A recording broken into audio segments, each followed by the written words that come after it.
1420, City of Taraz, Chapter 6, The Sultan of Taraz. Magnus walked through the door into the Sultan's audience chamber, with the Grand Vizier quickly following. His long strides carried him past numerous fluted white marble columns, arranged in double rows, flanking a long, wide, carpeted marble floor that stretched to a distant elevated platform. The sun filtered down, flowing over Magnus and his men in prismatic geometric patterns from windows cleverly cut into the curving dome above. The throne of the Sultan was covered in beautifully layered flowing Arabic script and was currently surrounded by numerous whispering men in various colored robes and turbans. In addition, a group of 20 palace guards were positioned in various locations near the Sultan.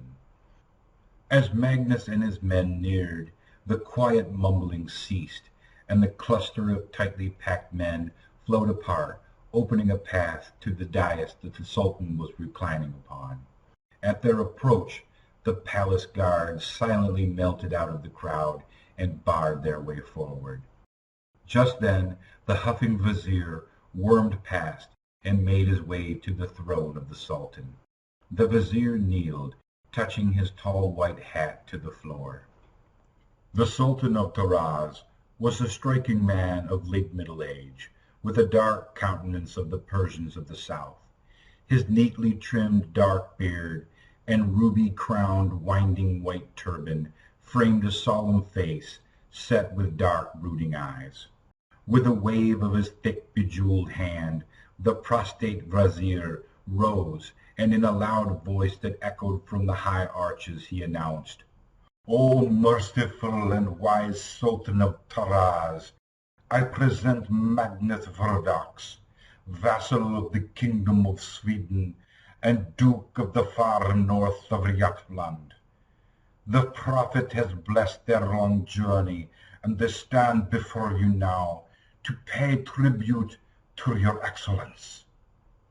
In the silence that followed, a commotion erupted amid the throng to the right of the dais.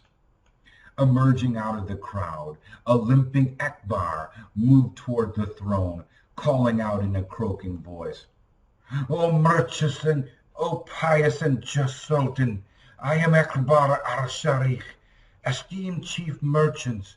Beware of these men. They are not to be trusted." Instantly, numerous voices sprang up, and cries of "infidel," "murderers," mingled with the noise of angry voices filling the space with a wrathful buzz.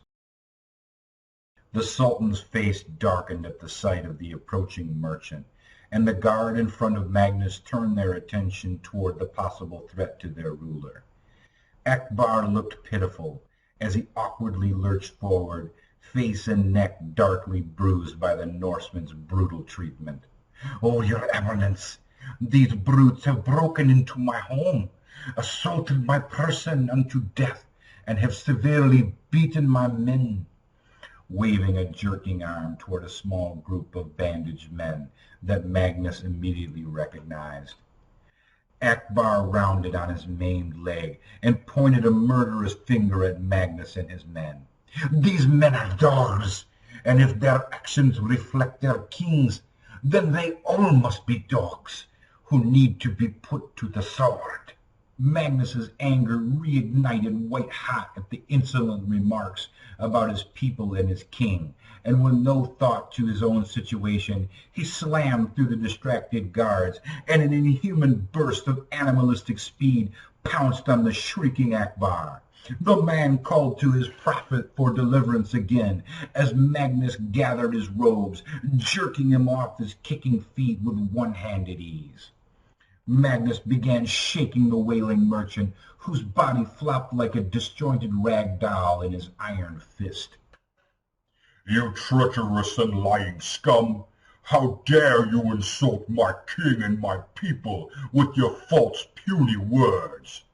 The guards, who had been shocked by the burst of raw fury from Magnus, now surrounded the pair with weapons drawn, unsure of their next actions. Magnus continued in a loud, booming voice.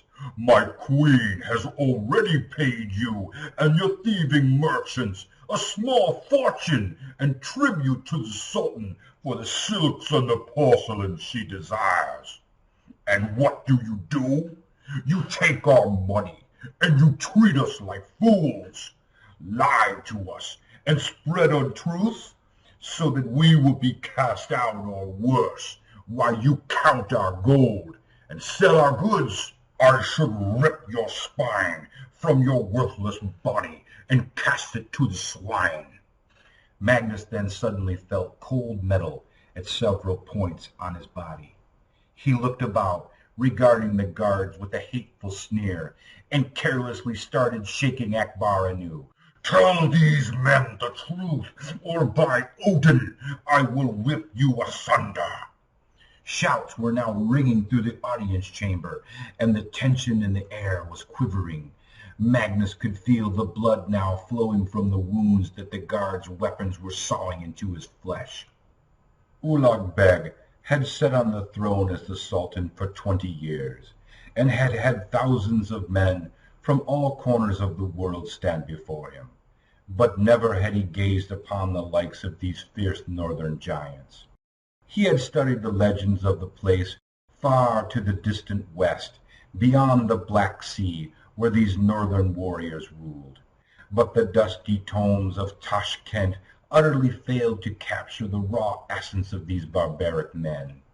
The powerfully muscled Duke of the House of Verdox rose from the floor on trunk-thick legs towering above the throng.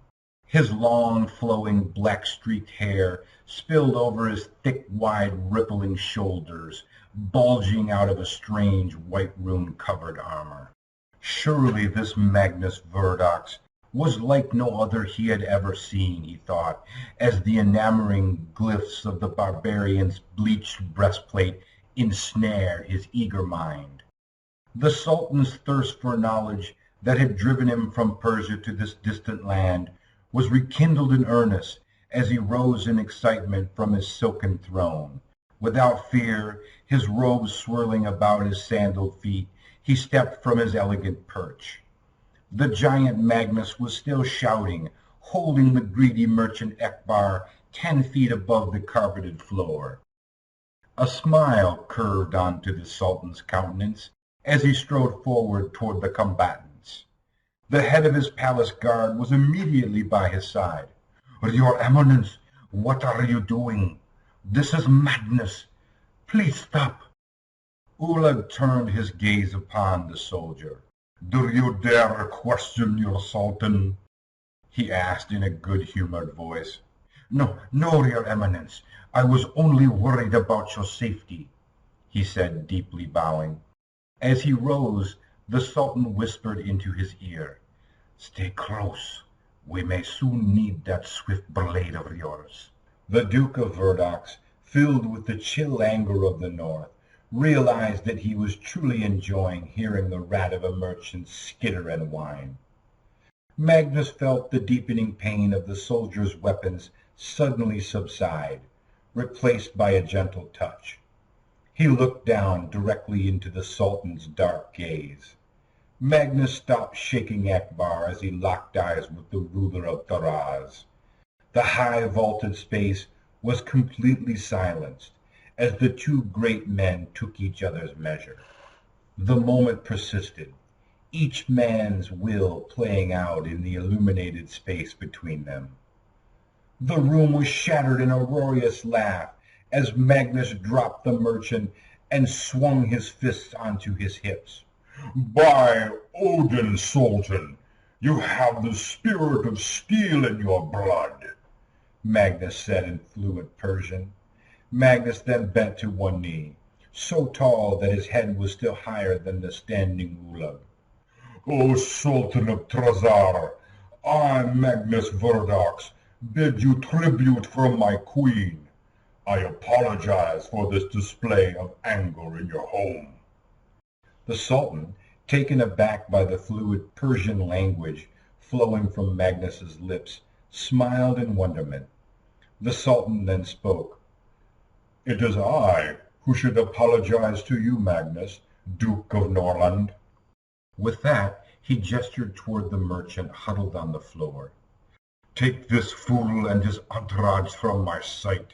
I shall deal with them later. The vizier spoke several words, and the crying Akbar el-Sharif was forever removed from Magnus's mirthful sight. Vizier, yes, your Eminence. Please prepare the hall of feast for Magnus's men, and the upper terrace for Magnus and I, so we may celebrate their long journey. The vizier snapped orders across the echoing chamber, as Magnus stood and followed the Sultan in the wake of the stunned, wide-eyed courtiers of the great kingdom of Taraz.